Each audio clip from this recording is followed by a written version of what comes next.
We had our investment capital in SVB. My personal money was in First Republic, and we were building a product on top of USDC, which had depegged. And on the Monday morning, we all get in and we sit on the floor because we don't have chairs yet. It's like, great, we're going to do a postmortem, treat it like an incident, whatever. And we go through it all, the whole set of occurrences, and we build a timeline like you would if you had like an engineering incident. And at the end, we all look at each other and we said, well, are we still going to do this or are we going to pivot? We all decided that we have a belief about the world and we're going to build it. That's Mike from Sling Money, who discovered stablecoins when he moved USDC from the UK to San Francisco to buy into a DAO. What makes Sling unique is their commitment to building custom infrastructure rather than stitching together a bunch of third-party solutions. They've built their own key management and deep integrations across 80 countries to create what Mike calls global Venmo or global WhatsApp for money. In this conversation, we reveal how they survived the 2022 banking crisis, why they chose to eat glass, building custom infrastructure, and how their global dollar network partnership aligns with making cross-border payments as seamless as sending a text. Season 5 of Stableminded is powered by the Global Dollar Network, the fastest growing stablecoin network in the world.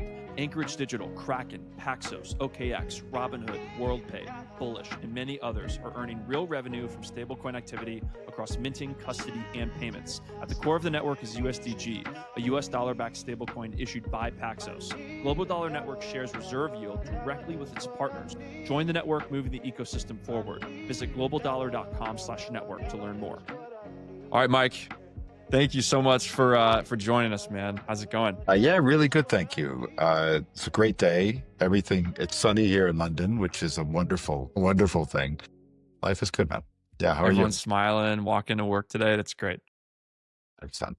Well, thank you for taking the time. We're excited to dive into Sling, what you're building. Before this conversation, I was listening to, this was late last year, I think, when this episode came out, your conversation with Simon Taylor and Kai Sheffield on the Tokenized podcast. Excited to hear how it's been since then. I feel like I kind of, in my mind, have the update up until that point from you, but maybe give some people who are just meeting you for the first time the intro, the quick background. I'd love to dive into that a little bit. I recall you had a very interesting story to getting here in terms of how you started with school and stuff like that. So excited to Yeah. have you Where on. do you want me to start? You want me to start with what we're If you building? could give people, yeah, I'd like to understand, what you shared, and I'll just go straight to it if you're open to it. You shared that as you were growing up, you decided to drop out of high school, and then that led you down this really, I'd imagine, interesting path toward becoming heads of product and holding these incredible roles within tech. When you breezed through that last time on the Tokenized show, and I was like, oh my gosh, that's such a journey there. Bring us into that. How did you, going from you're 14, 15, you're leaving high school, what happened after that to bring you back into the tech world and stuff like that? Well, I remember my cousin worked in IT at a bank, and he gave me the old computers that they were getting rid of, the really old stuff. So when I was a kid, he got me an IBM XT, which was this kind of hulking thing that ran DOS, and you couldn't really do anything on it unless you started running some What basic year or roughly something. was this?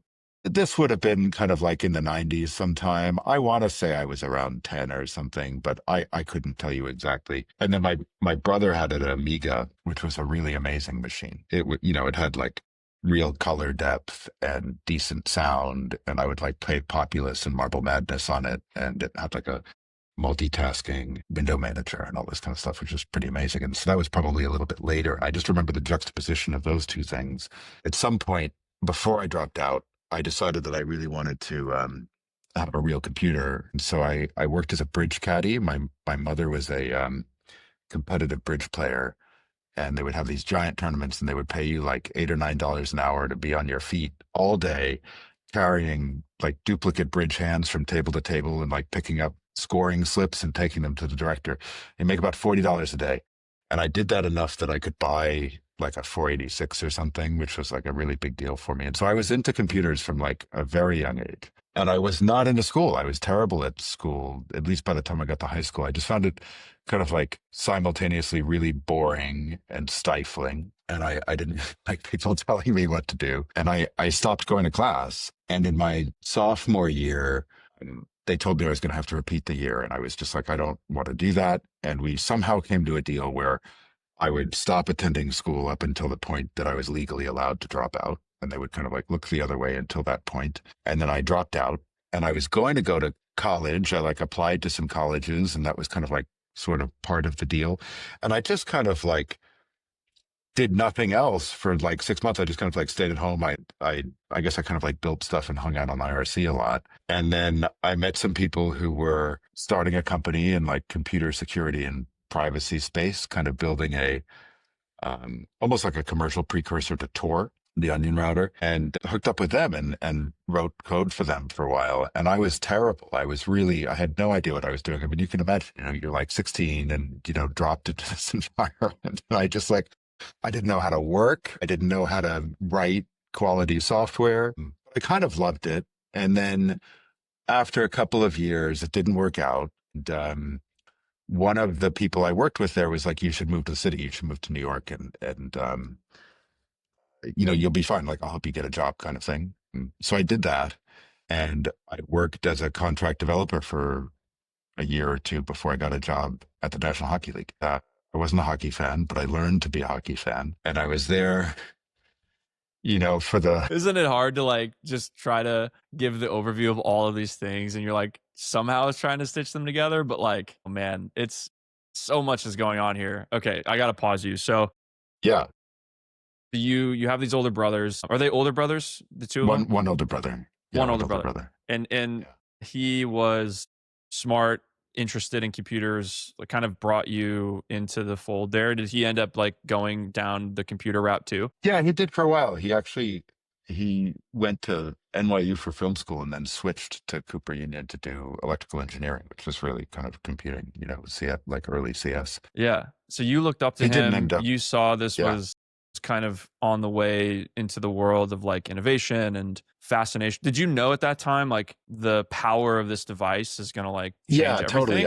I just loved the idea that you could talk to anyone in the world. It was like ham radio. It was like the next ham radio. And so I would just hang out on IRC and talk to people all over the world. And I felt like you could like totally geek out and find community with people all over the world. And that was like totally magical. And I think I fell in love with this idea of like online community and like, like just like all the things that you can do when everybody is connected to everyone else. It's just like an amazing thing. And I Internet think relay chat, text-based Internet relay communication chat. protocol that allows users to interact in real time. I'm reading this on Wikipedia. I've never used this thing. I'm sorry. AIM was my first. I was in 7th grade when like messaging on social became like click in my brain. So was this in your minds like similar to stablecoins today? Like this is groundbreaking, kind of like moving value kind of feeling like 100%. so cool. And How poetic. I think that like, what a poetic story. I think that like I've now done, oh man, I like IRC was a really amazing thing. And the idea that you could like digitize communication in that way and talk to anyone in the world, stablecoins are exactly the same thing. You digitize money, you digitize value, and you can transfer it to anyone in the world. Whereas the version of that kind of global communication before IRC, before email lists and all that kind of stuff, was ham radio, and it was really clunky and it was really slow, and you were lucky if you could connect with somebody. And I mean, the analogy, it kind of writes itself in a way, and this to me is like the story of all digital technology, all internet technology. So like we did it with text, we did it with video, we did it with photos, and now it's happening with money. So, okay. So zooming back in, I'm excited to get to the money part, but almost finished with the story here in the beginning. So you're in New York, you have an obsession with computers. You believe that this is where information and value transfer with information or communication is going. You become a computer nerd, for lack of a better term. Like, all about this stuff. How did you translate that into a successful early career? Where did you go with that talent or that interest? NHL was where it started. That evolve after that. Now you're a closet like hockey fan, but not really, or a closet not hockey fan, but you're working at the NHL. I just really fell in love with like building things for people. So I built the content management system at NHL for like we had a set of writers who would like write about every game and players and trades and all that kind of stuff. And I built them the CMS for the website, and all of Pre my customers, Salesforce, pre all all of of that that stuff. stuff. Yeah, yeah. I wrote it in Perl, like, yeah, it was kind of crazy. And, my customers were just like across the hall, and I could like go over and talk to them, and they would say, oh, well, this doesn't work, or I'd like it to do this, or hey, I had this really great idea. Let me draw you a thing that I really would love. And you could build it for them, and they'd be happy, and it would help them do their jobs better. And, that's like an The amazing customer feedback feeling. loop, Web 1. Yeah. That's great. Yeah. That's It awesome. was amazing. And then I decided at some point that I really wanted to start a company. And I had a group of friends who all really wanted to do something together, and we started just hanging out in my apartment on Sundays all day. And then it was Saturday and Sunday, just hacking on stuff and trying to find like a good idea, trying to find something interesting to do. One of those days, one of the guys, this guy, Jared, uploaded a QuickTime video onto a website and said, like, we should do online video. So we started building a video product in a video company. We built this thing called Blip for people making TV shows on the web to help them distribute them into, video podcasting was just starting at that point. Like, I think it like very much at the beginning. And so distributed to iTunes. And there was this thing called Fire Ant that this guy, Josh Kinberg, was building. And, later onto YouTube and Daily Motion and all this kind of stuff, and helping people get their show out there, get viewers, and make money with advertising. And so did that for 4 or 5 years. And then, eventually we kind of like merged the company with another company, and Disney bought it. And I ended up at Facebook. I had a really good friend who gone there like a year or two before. And he was like, the water's warm. And I moved to California and started working there. And that was my first time doing anything I'd call like product management.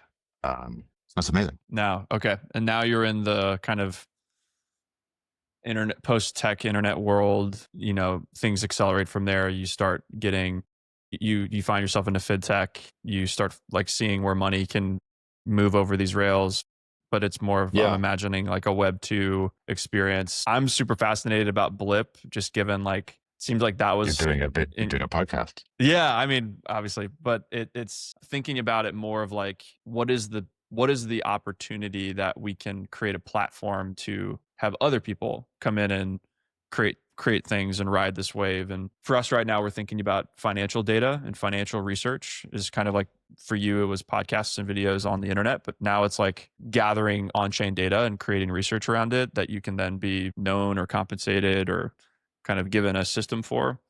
Something we're thinking through right now. So maybe we can table that for another day. Okay. Give us the quick high level around the journey into Sling, in terms of maybe specifically to be clear, when you were at Monzo or working in this sort of fintech Web 2.5 lane, when was the click moment for you? Yeah. Or when did that become like, oh my gosh, this is IRC for money? Like when did that happen? Yeah, I love that. I had probably like 3 years ago. It was when everybody was debating whether or not blockchains were a real thing or not.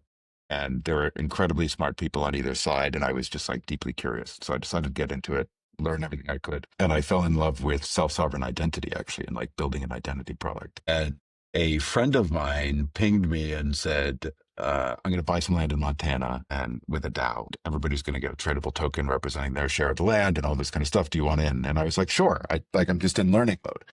And I ended up moving a few $1,000s worth of USDC from the UK to San Francisco to buy my share of the DAO, or my share of the land. And the entire experience of buying the USDC and sending the USDC was really terrible. It was just bad. And it took a long time, and it was clunky. And there's no way that a non-technical person would have been able to do it.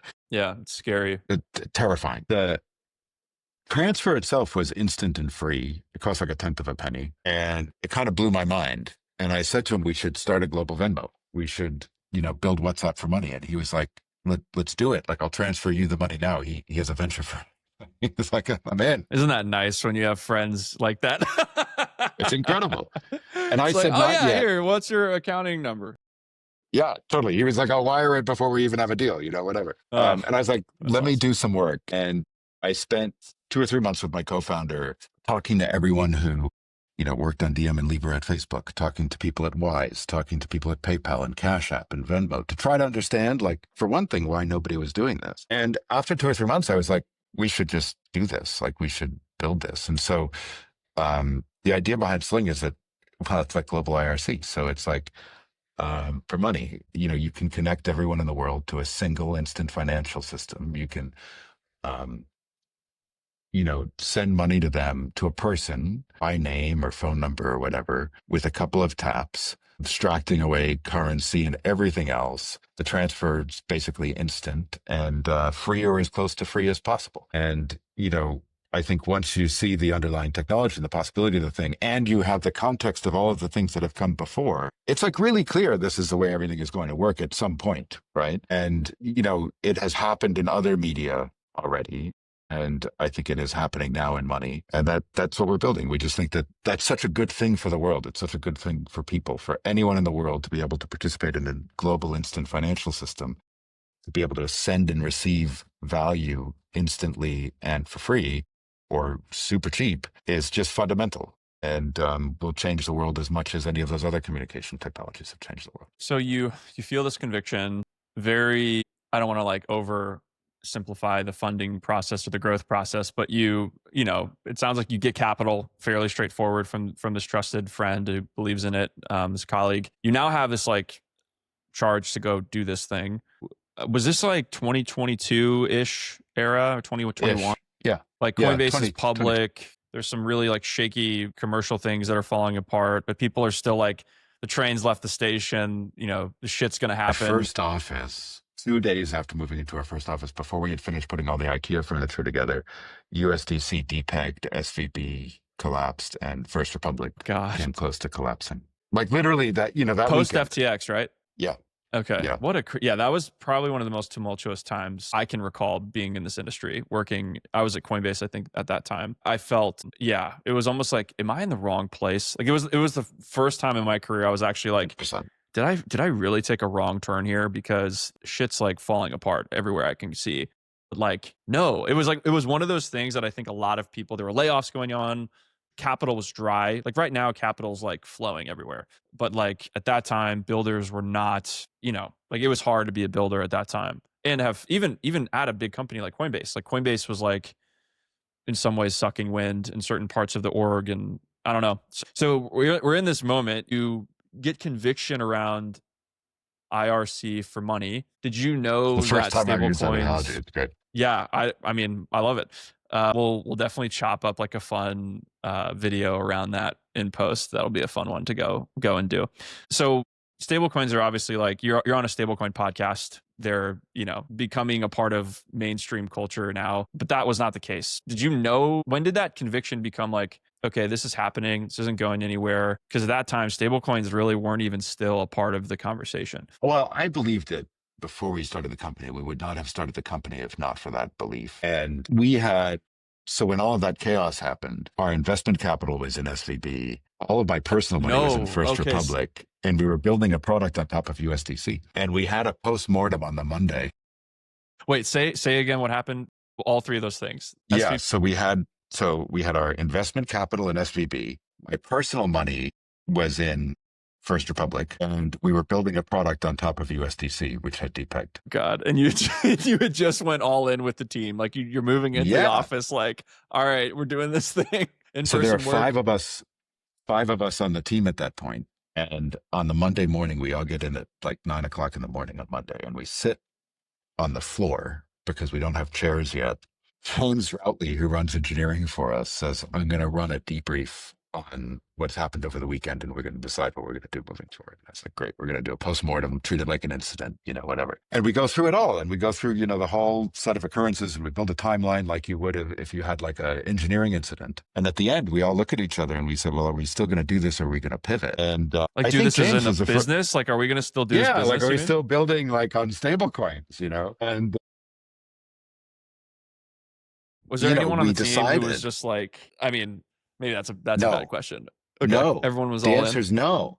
We all decided that we believe in this technology, and it is natural for new technologies to go through problems. And it's actually better that they go through the problem now than they go through the problem in like 2 years when we're further along. This has now happened. We can adjust our strategy in terms of like treasury management and make sure that we like choose really high quality stablecoins and all of this kind of thing. But we have a belief about the world and we're going to build it. Wow. And we made Fire that me up. decision. It took like an hour. It was a great On the floor. conversation. On the floor. What was the Yeah. thing that felt most, I think that was what was uniquely really hard about that moment, was it felt like all these different things were piling up in different ways. It was like structural problems were happening, but they were different and unique. What were the things in your mind that felt the most like, was it the USDC depeg? Was it the banking stuff? Like what felt most destructive or hard to overcome? The USDC depeg. Because if Can you if the talk about what stablecoin, that was for those who didn't know for those who weren't around, what Yeah. happened there?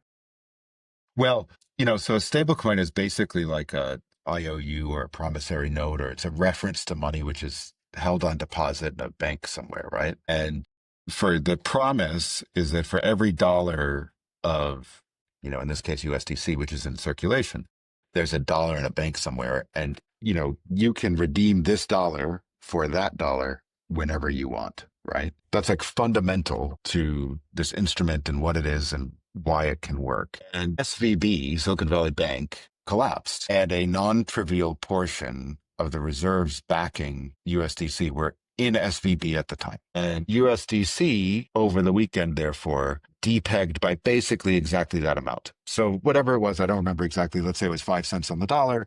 Now in the kind of like secondary market, USDC was worth, 95 cents instead of $1. And you can just arbitrage And- that, and people started doing that. Yeah, people made money on that for sure. Yeah. But the problem is that when you're building a product, like when you're building WhatsApp for Money or Global Venmo on top of an instrument like this, nobody wants arbitrage value. They want to Yeah. know that the dollar in their wallet is worth $1. So it's a very fundamental problem. And, we had to believe, and this did happen, that U.S. regulators would take the right action to make sure that SVB was whole, and that Circle was going to change its treasury management practices and ensure that like nothing like this could happen again. Both of those things have happened. And we now actually have like really good global stablecoin legislation, regulation that enforce those kind of things in such a way that I think you really can be confident, if you choose the right stablecoin, that $1 is always going to be $1, or a euro is always going to be a euro. That regulation just did not exist at the time. So that SVB collapse created that kind of uncertainty. And so what was the product that Circle had this really, was it Signet? Was that the name of it? The USDC transfer protocol? That was the, it Silvergate? was Signature Bank. Was it Signature or, yeah. I get them all. They all kind of like had similar things, but like essentially Circle was banking. They had funds at SVB. And then what they did, what I remember them doing, was sort of building this kind of ledgering system, or like, I guess that is essentially what USDC is in a way, but they lost those funds, or SVB lost those funds, which broke everything. What happened was, because the bank collapsed, I think Circle had billions of dollars at SVB, and you're really only insured up to a certain amount by the government, by FDIC. Probably not that much. So the delta was considerable. It was very, very large. Wow. It's wild to think about what would have happened if, because even in my mind, looking back on that, I remember seeing what the government did and getting really fired up and almost like frustrated at how the government, I don't know if this is right, but I was just like, oh, the government's so involved in this. It's so annoying. Why are they like bailing these people out that have made this big mistake? Let the people who win. You know what I mean? Like less government. It makes me sound super libertarian. But I remember feeling that when they kind of bailed out all these folks. But now looking back, it's like looking at what has happened in the last few months with the US, with Circle, with stablecoin legislation, with keeping the boats afloat, innovation, you guys, like, that was a great thing that they did. It was a great move. I mean, that's unbelievably important of the industry. I guess like you can be libertarian, but Milton Friedman would still say that the government has a role in defense. The government has a role in monetary instruments. I think this is within the legitimate purview of the government. And the problem you have is that if people don't have faith in the banking system, they will not put money in the banking system. Everything collapses, right? It's truly foundational. And if those funds had not been made available to Circle, it would have taken another 10 years before we would be having serious conversation about stablecoins again. It would be like a, I don't know, 5 to 15 year event, I think. So you knew that remaining all in with Sling, and would love to dive into this a little bit more now. Like, you guys decide, you see this sort of backstop coming. You realize that, like, hey, we can strategically pivot here. What were those things also as you now like enter into Sling? You go deeper. I don't want to make like the story everything was perfect from there on out necessarily, but you end up building what I would consider to be at this stage right now like a very, very key player in this new money financial application layer. Sling is doing, seems to be doing really well. I hear a lot of great things in the industry about it. People are using it. Like, tell us a little bit of around like that moment to now, what you've seen, what you're experiencing, and maybe specifically around like when things really started to heat up and where you saw that happening, and bring us into the product now. Well, Sling is a self-custodial Solana wallet that supports stablecoins and has very high quality on and off ramps integrated in about 80 countries. So the product itself, the app, is available in, I don't know, like around 120 countries. It's not available in Russia or Iran, or there's a set that you can't be available in. And then, And just to call this out, you guys don't, because it deserves to be called out now at this point. I think a lot of people say that, but they actually are using someone else, or they're like integrating someone else or whatever. You guys are, from what it sounds like, are different because you've built a lot of this, what you shared with tokenized, the tokenized guys. Like, tell us a little bit about what that has taken, like even just that alone, because I think that's a really important part of the story. For sure. Well, I mean, pretty much everything is custom built in our infrastructure, or like a deep partnership with an infrastructure provider across all of those countries and across the whole product surface. So when you sign up, we built really easy key management that abstracts away all the complexities of key management, but still means that you have a self-custodial wallet with the key generated on your device. We can't access the key. We're not primarily responsible for its backup, like all of that kind of stuff. We had to build that custom, and, because nobody was doing it well. Did you look into like turnkey defense, like these types of folks to do it at that Yeah, time? a lot Or of was them it too didn't early? exist. Yeah. For a lot of them, it was too early. There were a couple of good ones that did not support Solana. And I had I begged. I was like, to support Solana, like, this is going to take us a couple months to build. Could you just support Solana for us? And everybody said Yeah. no. And so we built that. We built like a really deep IDV integration with Persona. So we use Persona for IDV, but it's like a deep custom integration with our own UI. We integrate card payments with multiple payment processors that, again, at a very, very deep level. We integrate with SEPA, and we integrate with SEPA, with M-Pesa, with Pix, again, kind of all at a deep level. And, it's a mixture of our own implementation and our own deep integrations and, different partners at different positions in the stack. We haven't done, there's no one that can do this. Like, you can't buy this off the shelf anyway. Yeah. What would be the advice or the perspective you would give to builders now? This morning, we interviewed this company, this awesome founder, Ignis from Ryzen. They're building a stablecoin neobank style app. They're brand new, just came out of stealth today or something, today or yesterday. And we were discussing this like go to market idea of like, how do you, if you're bootstrapping, I think it's him and a couple other folks building this thing from zero, does it make sense to now, given what's available, do what you did, where you go and you actually like, I think, build a lot of this internally in-house versus finding those strategic partners early and working to integrate them and wrap them or stitch them together just to get to market? Like, how do you think about that now as you maybe yourself are working with younger founders who are earlier in the journey? Well, we had to eat a ton of glass in order to get to this point. And, I would always recommend that people optimize for speed to market and consumer feedback as fast as they can. I think that there are like certain core pieces of infrastructure that you need to have some sort of confidence in, that you need to know, like, what happens if this company goes out of business? What happens if there's a bug? What happens if they lose something or they have a data breach or whatever? And, when you're building in financial services, that stuff really matters. It deeply matters, but I would like partner as much as possible, and then like build deeper in the stack as you need to, for sure. We didn't have a choice. But the idea of redundancy, I think that word is often used in the infrastructure layer, the idea of redundancy, you would say is really important early on. Yeah, redundancy, but also like, I mean, for sure, you want to have you want to have redundancy so that like if a partner has an incident, you can keep running. Yeah, you want business continuity, but you also like think about using a third party for key management. Like I think that there are good third parties that can provide high quality key management, but what happens if all of your users have their keys stored with somebody and suddenly they're not available? Catastrophic. Money in those wallets. Yeah. You just have to like be very thoughtful about all of those kind of things that can happen when you partner with people. Yeah. Okay, so diving into Sling a little bit still. So the infrastructure, you guys are chewing glass, you're surviving.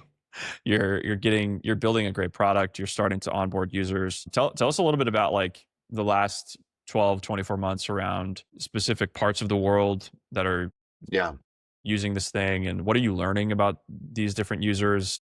You can't walk across the hall anymore to go talk to them, but like what are these conversations like? Yeah. Yeah, I wish I could. Man, like I talk to users all the time. I do a lot of support. And I reach out to users on a regular basis and I'm like, hey, tell me what you're doing and why you're using it and how you're using it and what's working for you and what's not working for you. I think the universal thing is like trust really matters. People need to be able to trust you with their money. Speed really matters. Quality really matters. Those things are unbelievably important. And then if you do well on those things, we have people doing crazy stuff. We have people sending $2 across thousands of miles, behaviors that would never have existed 10 years ago. And then we also have people doing the classic thing of like sending money home at the end of the month. I got paid and, here's, some money to buy food or whatever. And then we have people who are like, splitting brunch bills. We've built kind of like a general purpose product and people use it for general purposes. Yeah. Yeah.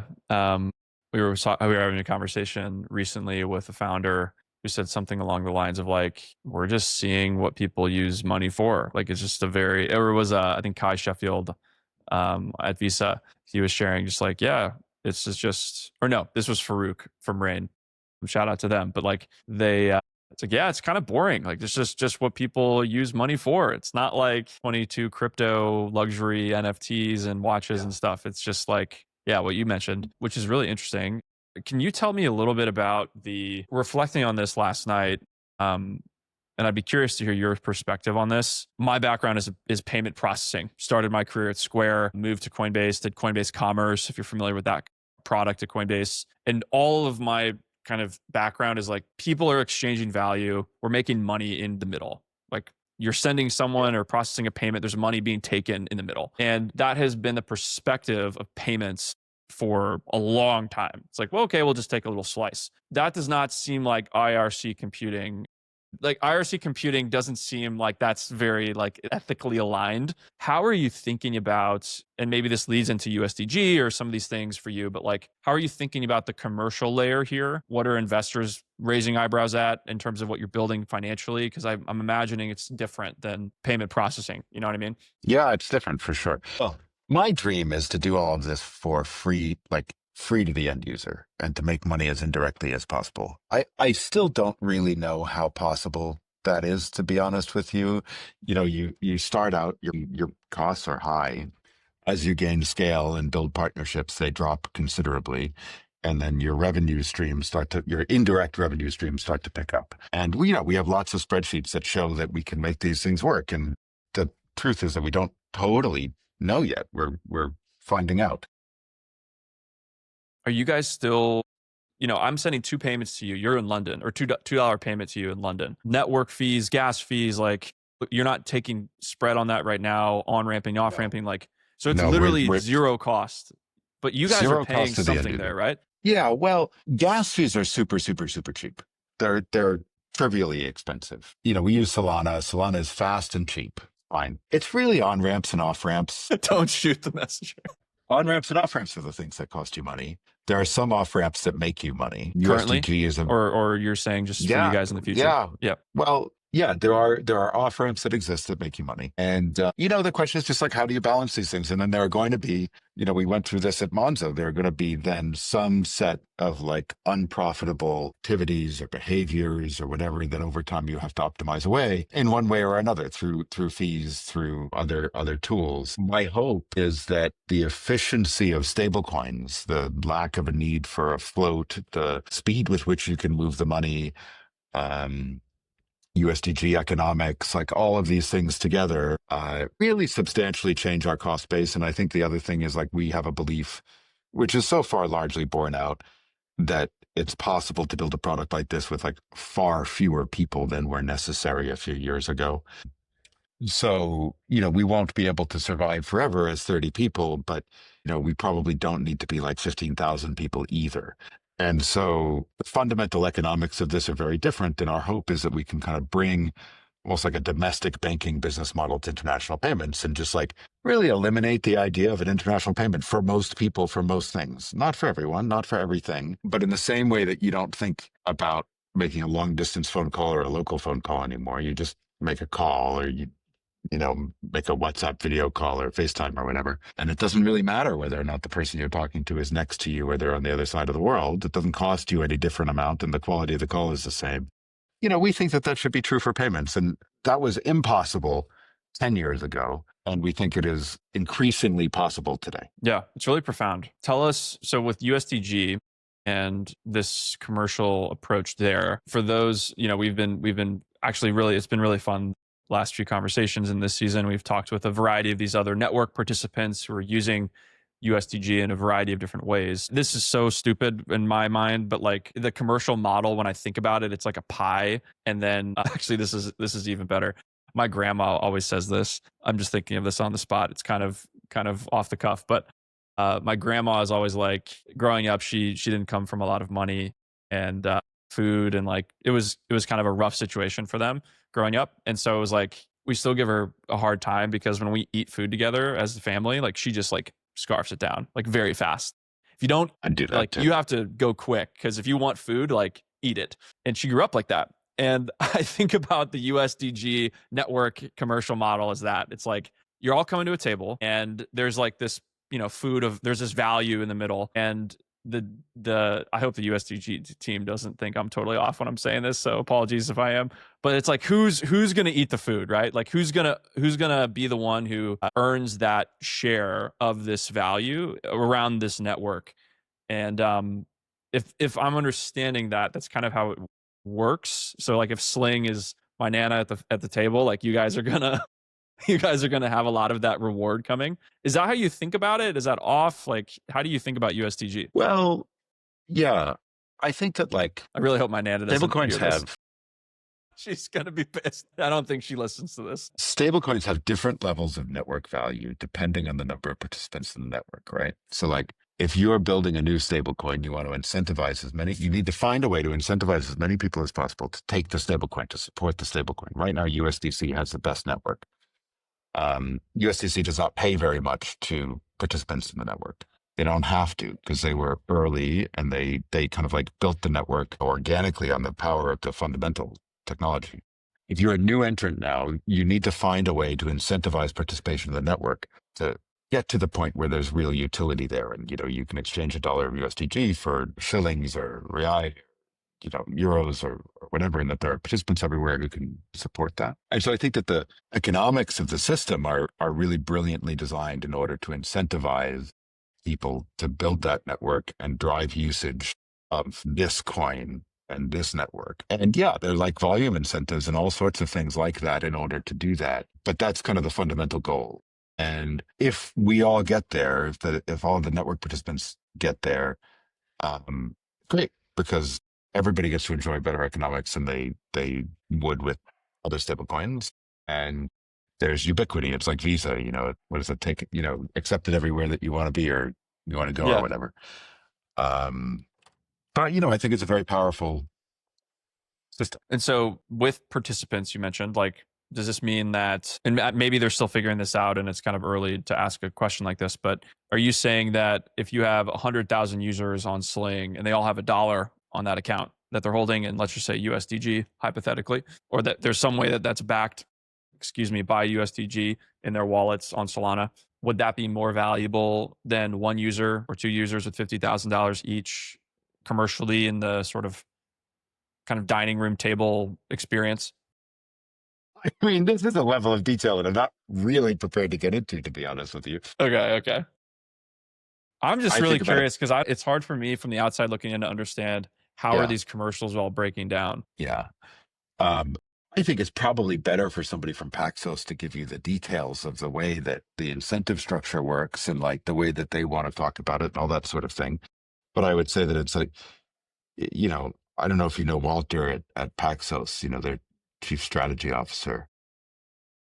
Do they He is negotiate this, a, I guess, with, maybe I'm thinking about this wrong. It sounds like from your perspective, they're negotiating these things with participants well, no, I think like there's like a separately. global design. No, there's a global design. There's a global design. I think Walter has crafted it in a way which is like really brilliant. I guess like I think of this as a long race, and we don't necessarily have to scarf everything at the beginning. It's about what amount of USDG are we able to put into circulation and have stay there. That's really it. That's the whole system. And for sure, there are layers on top of that basic thing, but that's the fundamental fact. That's the fundamental driver of the economics. So I got to drill Walter at Paxos now for these Drill questions. Walter at Paxos. Okay. Thanks for going into that. So as we round third here, I know we've covered a lot. It's been really, really insightful. So as you guys think about, building this consumer experience next, right? Like I would say we're entering into the next chapter is like the race has begun, or like this lane has opened, this opportunity is opened with regulation. Institutions are coming. Everyone's inbound leads are, way fuller than they used to be. What would you say as you think about really maybe let's just imagine you guys have specific roles you're hiring for, parts of the world you're focusing Yeah. on. Like, where are you strategically, even mentally going here as you think about growth, as you think about serving this user base? Where are you spending your time? Spending all of our time on making sure that we're building a thing that people love, that creates value in their life, and that they want to use again and again. And, the thing that we're doing, we're not building a stablecoin product. We're building a tool to help people move money where they want it to be, or spend money or use money. It's like you were saying earlier about Ring, it's what people use money for. And our competitive set is not necessarily people using stablecoins for this or fiat for this or that or whatever. It's like all of the ways that you can do that. And there are a million different ways you can do that. And we need to make sure that we are the best and the most loved and, produce the highest utility for people such that they want to use it again and again and recommend it to their friends and get their friends on the platform. And that is like all of our time.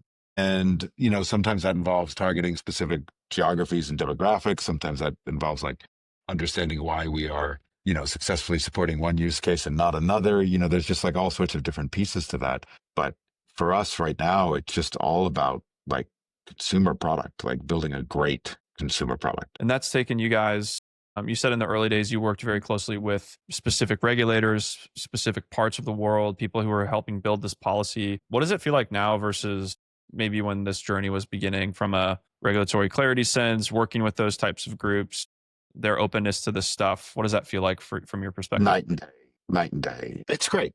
Like, we are regulated, for example, by the AFM in the Netherlands, and they're our European regulator. And, they understand what we're building and why we're building it and how we're building it. And we're conversant in the technology and I think kind of excited about it. And we're finding that with most people, like 2.5, 3 years ago, there was a lot of skepticism. It was really hard. And if you had asked me a year and a half ago or 2 years ago, how are I spending my time? It's a very different answer. It was like, well, man, we're just trying to get the rails up. We're just trying to get regulators to take us seriously. We're trying to get a partner to, light up this geo or that geo. We're trying to figure out this key management thing, these kind of like foundational things that you need to do in order to deploy a new technology like this.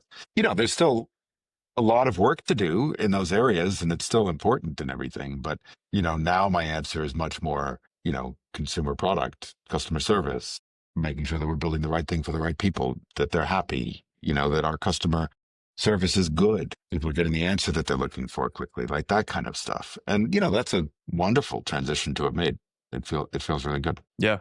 Wanted to ask you before we go also about the team. You mentioned that you've brought a lot of folks who you were working with prior at Monzo, or there's some early employees who you've brought in there who I loved what you said recently around like seeing employees who maybe have traditionally worked with ledgering systems or these traditional payment systems like have their aha moment while it's Sling of like, oh my gosh, like why would we not use just a general ledger or distributed ledger like Solana or whatever? Are you finding that like as you build the business, it's actually very effective to bring in people who are like brand new to this technology, or are you finding that it's actually really helpful as you scale the team to find more native developers or builders? Like, how are you experiencing that right now? So almost everybody who works here has worked with somebody else here before at Monzo, Deliveroo, Cash App, Revolut, Facebook. Like Scaled it's all consumer products. network.